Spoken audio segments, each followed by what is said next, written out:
Magandang araw. Ako po si Mark Lester Lirag at ito po ang aking daily devotion. At ang devotion po ngayong araw ay tungkol po sa Apo Apokripa. Kasama ba ito sa Bible? Na tinalakay po ni Pastor Russell Ocampo sa 365 Daily Devotion.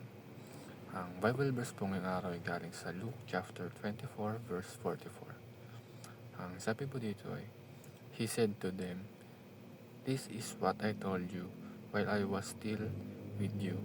Everything must be fulfilled that is written about me in the law of Moses, the prophets, and the Psalms." Ang salitang apokrypha ay mula sa Greek word na ibig sabihin ay ang mga nakatagong bagay. At ito ang tawag sa koleksyon ng mga aklat na isinama ng Roman Catholic Church sa canon of Scripture, pero hindi naman kasama sa canon ng mga Protestante. Kaya nga malaking tanong ito sa ating mga Kristiyano, kasama ba talaga ang Apokripa sa Bible? Ang first teaching ngayong araw ay authenticated by Jesus and Apostles. Ang mga aklat sa Bible ay dapat na kinikilala at ina-acknowledge mismo ni Jesus at ang kanyang mga apostol. Bakit? Dahil makikita natin sa Luke chapter 24 verse 27 na si Jesus mismo ay ipinaliwanag ang mga kasulatan mula sa lumang tipan patungkol sa kanya. Ang second teaching is authored by the apostles or their associates. Dapat ang mga sumulat ng mga aklat na ito ay mismo ang mga apostol ni Jesus o malalapit sa kasama nila. At sila ang mga tinawag at sinugo ng Panginoon upang magturo at magpahayag ng katotohanan sa ibang tao dito sa mundo.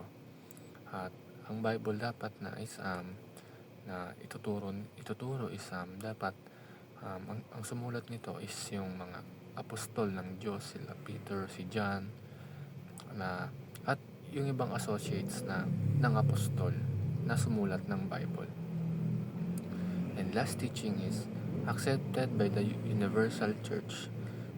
Isa na rin sa mga pamantayan ay pamantayan is dapat tanggap ito ng Universal Church.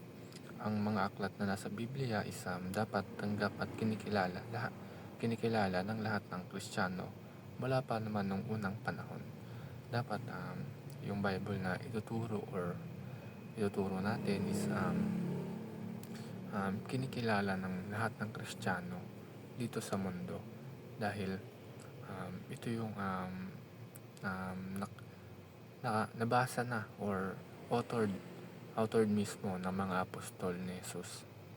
At ang aking realization sa devotion ngayon ay mahalaga na alam natin ang tungkol sa salita ng Diyos, pero higit na mahalaga ang relasyon natin kay Jesus. Kaya gamitin natin ang ating mga matutunan upang lumago ang ating pananampalataya at maipakita ang pag-ibig niya sa ating kapwa. Yun lamang po at maraming salamat.